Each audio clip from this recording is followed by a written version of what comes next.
London is a city that's famous for reinventing itself. But right now, it has a problem, a big one. And to solve it, its leaders have just unveiled this huge 10-year strategy to basically secure its future. So what's actually in this ambitious blueprint? Well, let's dive in and find out. I want to start with this one number, just 0.12%.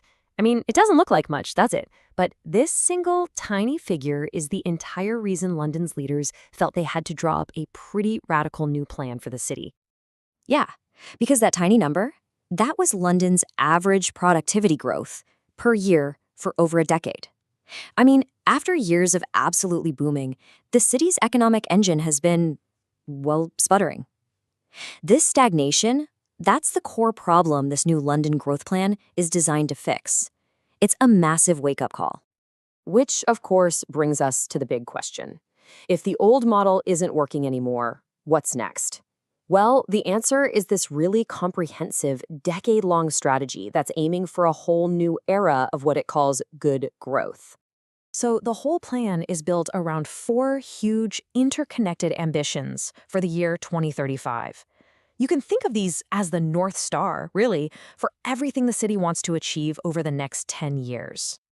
All right, first up, the big headline grabber. The plan aims to kickstart productivity and expand London's economy by a staggering £107 billion by 2035.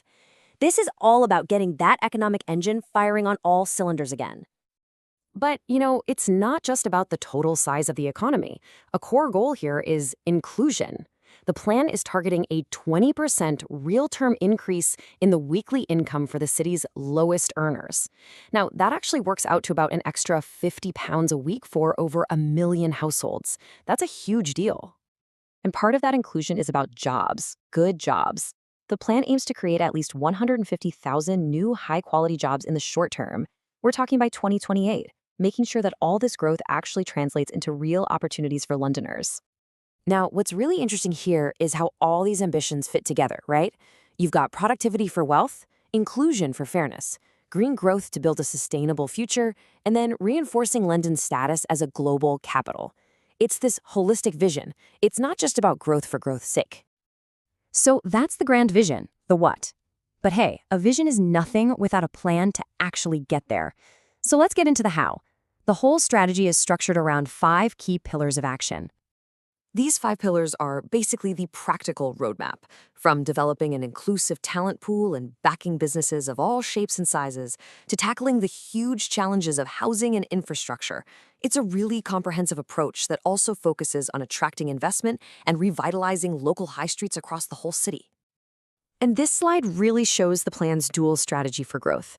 It's about doubling down on London's traditional strengths, finance, creative industries, tourism, but it's also about aggressively going after what it calls frontier innovation. We're talking AI, life sciences, clean tech.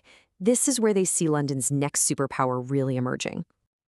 Okay, so we've got a bold vision and a detailed plan. It all sounds pretty great, right? But there is a massive catch. A single dependency so large it could stop any of this from actually happening. And there it is, straight from the source. The plan's authors are crystal clear. London cannot do this alone. Its success hinges completely on getting a new deal from the national government. So what does that actually mean? Well, it all comes down to this key concept, fiscal devolution. In simple terms, it's about giving London more control over the money it generates. It's about moving from a system where the city has to constantly go cap in hand asking for grants to one where it can invest its own resources for its own future. And this slide, wow, this is the knockout punch. It shows just how little financial freedom London has compared to a global rival like New York. London keeps just 7% of the tax it raises locally. New York, it keeps 50%. So the critical point here is, without some major change, London is basically trying to compete on a global stage with one hand tied behind its back. So this is what London's leaders are asking for. They need simplified funding so they can be more agile. They want 100% of the business rates they collect to help local places thrive. And they need the power to borrow for those huge infrastructure projects. The kind of power that built the Elizabeth Line and is absolutely essential for future growth. Now, the plan is definitely ambitious, but it's not without its critics and some very, very real-world challenges. To get the full picture, we really need to look at the hurdles it's facing. First off, there's a major reality check. The boroughs that are supposed to deliver this plan already face a £4 billion funding gap. Ouch! And there's a deeper critique too. Some worry that this whole model of chasing global competition could actually make inequality and the housing crisis even worse, which would directly contradict that goal of good growth. So after looking at the ambition, the strategy, and all the challenges, what's the bottom line here? Well, London has created this incredibly comprehensive, data-driven roadmap to a more productive, inclusive, and greener future. But its delivery is not entirely in its own hands. And really, that leaves us with the ultimate question. The city has drawn a very detailed map showing exactly where it wants to go. But whether it's actually going to be given the keys to take control of the wheel and drive there, well, that remains to be seen.